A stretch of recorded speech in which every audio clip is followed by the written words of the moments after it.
Salvete homines! Muito bem. Com esta interessante fórmula de saudação latina, meus cumprimentos a todos aqueles que participam mais uma vez aqui da nossa série Registros sobre Registros, que vai agora para o número 432. Bastante coisa. Agradeço o apoio dos meus confrades e confreiras da Academia Paranaense de Direito Notarial e Registral e da Norégia do Paraná. Meus cumprimentos ao Dr.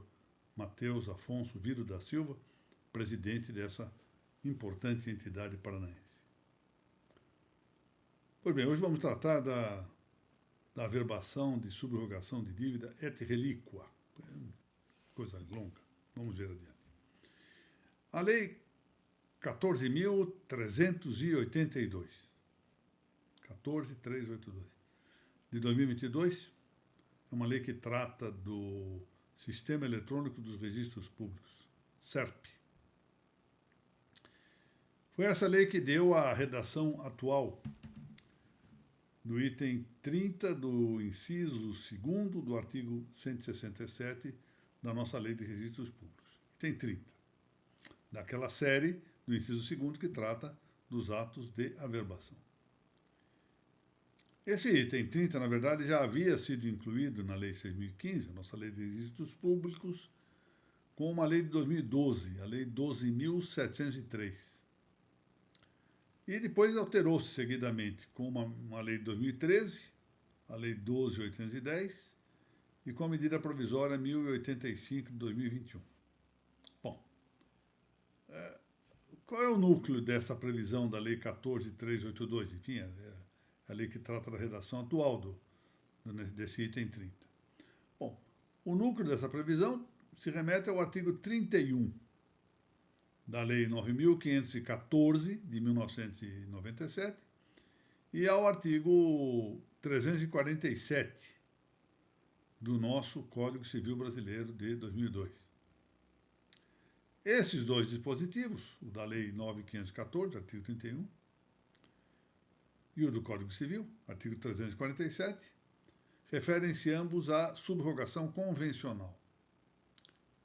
Bom, tal não se desconhece, claro, a subrogação é uma substituição, ou de uma coisa por outra, e por isso se diz subrogação real, com sentido de res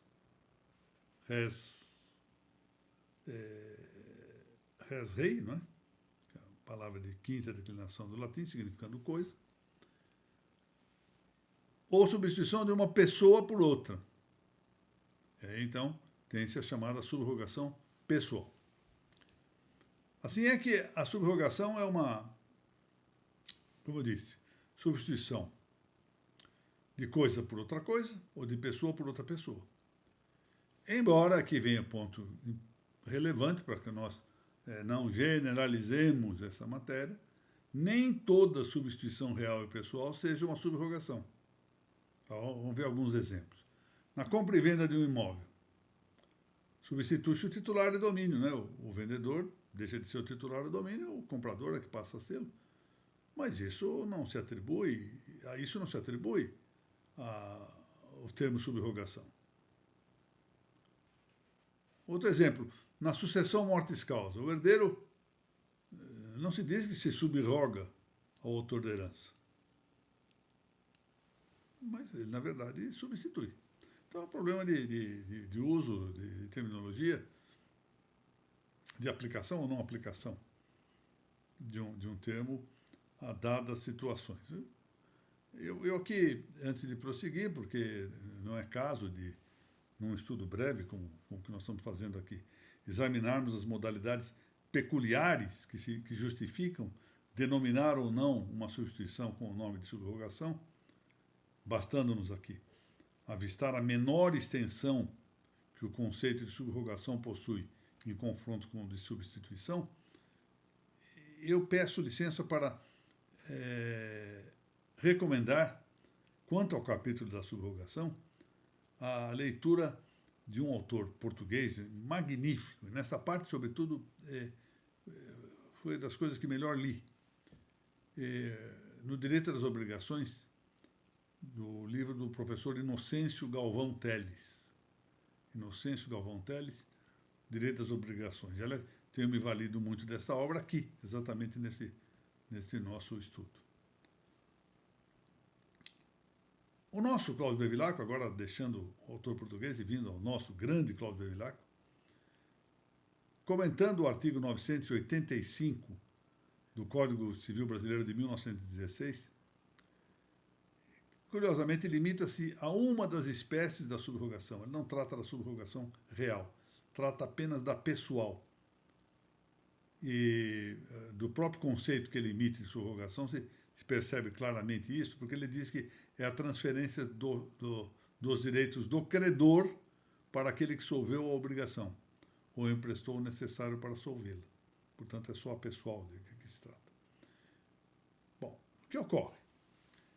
De comum, na situação, ordinariamente, com o pagamento de um débito, extingue-se a obrigação correspondente, não é assim?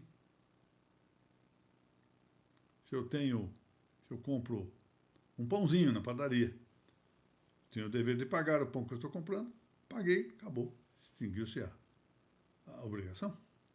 Olha, é exatamente isso que não ocorre com a subrogação. É interessante dizer, a dívida extingue-se em relação ao credor originário, mas não quanto ao subrogado, é dizer, o novo credor, que se investe das condições e garantias que tinha o credor primitivo. Mais ou menos como se eu chegasse na padaria, estava comprando um pão, esqueci o dinheiro. Uma pessoa do meu lado, meu vizinho, disse assim, não, eu pago e depois você me paga. Ou seja, a dívida em relação ao dono da padaria já se extinguiu com esse pagamento, mas eu estou devendo para ele. Houve uma subrogação aí, entende? É isto. Então, há uma subrogação pessoal imprópria, em que não há substituição de titulares do direito, mas apenas se propicia uma atuação jurídica por um credor. Essa é a subrogação pessoal imprópria, em que eu não vou substituir um titular do direito, mas vou atuar em lugar do titular do direito. O Código Civil Português, em um de seus artigos, dispõe exatamente isto. Sempre que o devedor não haja, o credor tem a faculdade de exercitar contra o terceiro, ou seja, contra o devedor, os direitos de conteúdo patrimonial que competem ao credor. Vamos admitir assim um caso, só para nós termos essa ideia. Joaquim é credor de José quanto estamos falando de Portugal, né? 1.000 euros. E ele também deve 1.000 euros para Mateus. E o Joaquim, pura e simplesmente, não cobra o crédito que tem em relação a José. E com isso não tem com que pagar o Mateus. Então o Mateus pode, nessa subrogação pessoal imprópria, atuar em nome, quer dizer, provando essa condição, legitimando-se, em nome de Joaquim. Eu nem sei bem se essa hipótese estaria acobertada por esse dispositivo do Código Civil Português, mas a ideia é exatamente esta. Se chama subrogação de atividade. Ao lado dessa subrogação de atividade ou imprópria, que, a meu ver, portanto, deve efetivamente admitir-se como imprópria, porque não há substituição de pessoa por pessoa, mas de atividade por atividade, outra há pessoal. Esta sim própria. E agora sim, satisfeita uma obrigação, o crédito, porém, não se extingue, porque a titularidade correspondente se transfere a terceiro, que é o subrogado. Assim, tem-se que o adimplemento, o cumprimento da obrigação, tem por efeito a transmissão do crédito ao objeto. Ou seja, não é só a extinção da dívida. A dívida se extingue, a obrigação não. Porque, então, a obrigação se transfere a terceiro, o solvens, subrogado em lugar do atipiens. O atipiens era o credor originário. Em síntese, o devedor continua vinculado à dívida. De par com as subrogações legais, as que a lei estabelece, embora quanto a essa se admita dispensa por vontade dos contratantes, vamos lá no nosso artigo 350 do Código Civil de 2015, vamos ver isso. Há subrogações convencionais, que os interessados concordam em efetivar. Então, pode ler-se, por exemplo, no artigo 347 do nosso Código Civil, que trata da subrogação convencional, e ali diz, entre as suas, são dois incisos que tratam da matéria, quando o credor recebe o pagamento feito por terceiro e expressamente transfere todos os direitos que tem para esse terceiro. Ou ainda quando terceira pessoa, um terceiro, empresta ao devedor a quantia precisa para solver a dívida, sob a condição expressa de eu ficar obrigado, eu que recebo o dinheiro, ficar obrigado a pagar o débito a esse terceiro. Aquele exemplo que eu dei da padaria. Ou seja, o meu vizinho que pagou o pão que eu comprei na padaria porque eu estava sem dinheiro, eu digo, não, eu já lhe pago mais tarde. Perfeitamente. Isso é um acontecimento do dia a dia.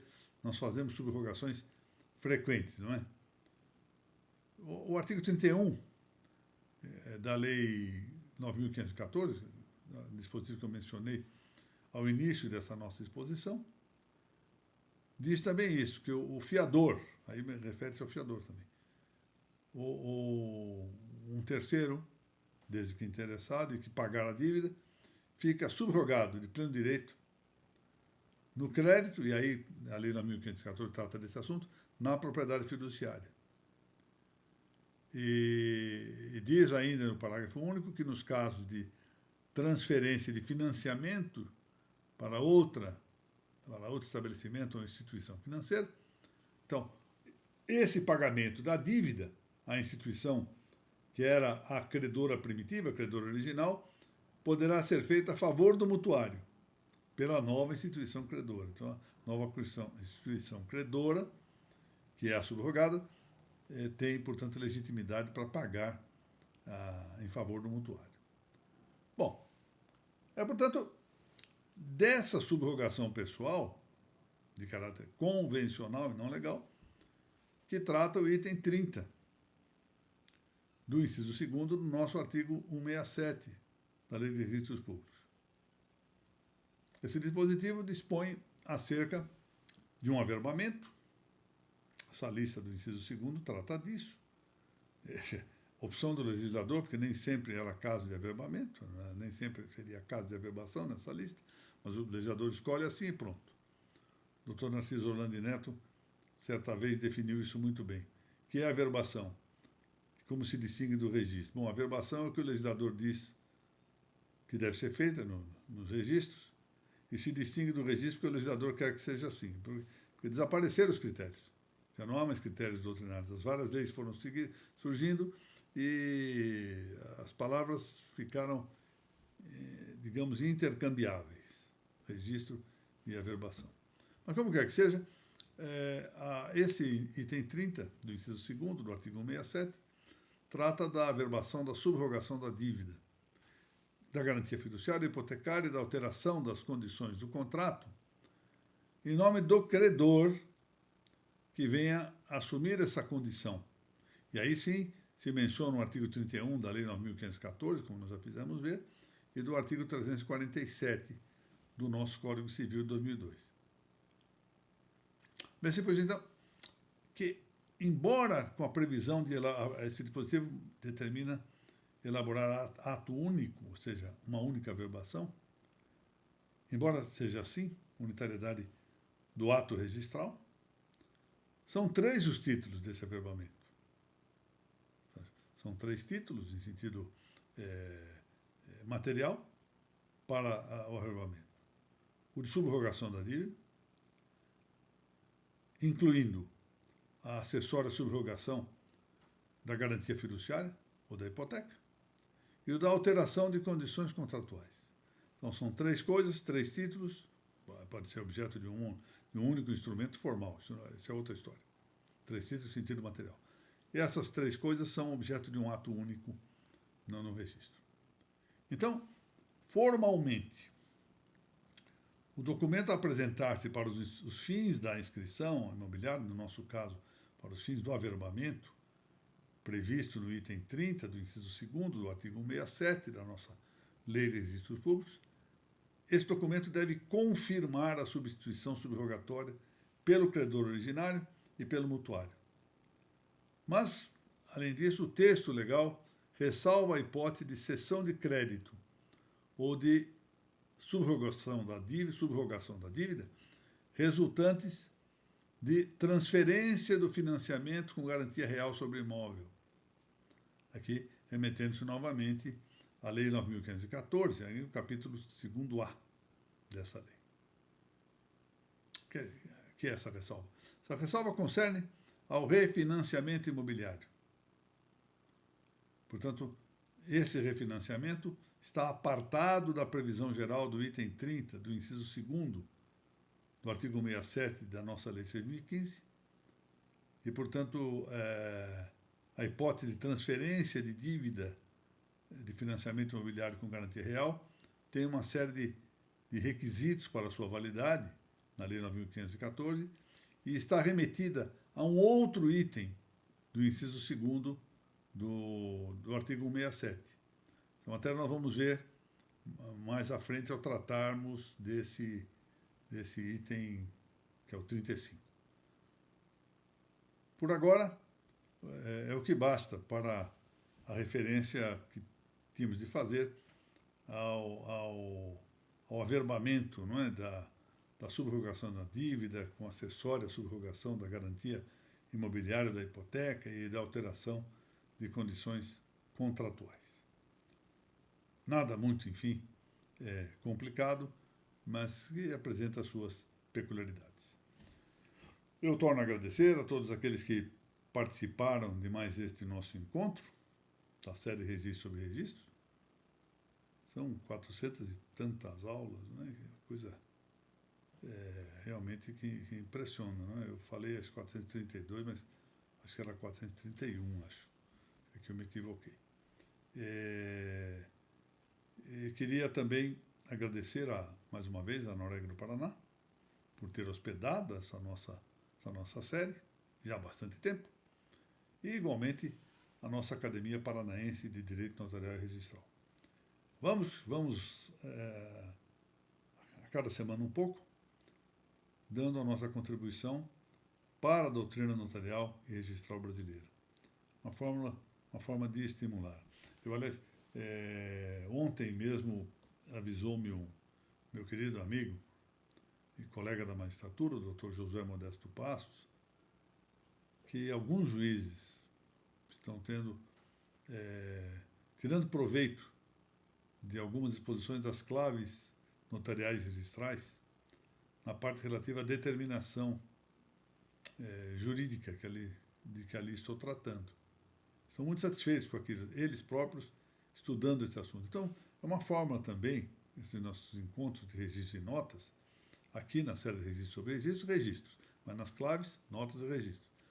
É uma forma também de atrairmos para o nosso campo de estudos gente que tem valor, que estuda, mas que nem sempre sabe onde encontrar material para dedicar-se ao conhecimento das notas e dos registros públicos. Não é? Muito bem. Agradecendo a todos e esperando que Deus nos conserve para o encontro da próxima semana. Assim, encerro a nossa exposição de hoje. Muito obrigado.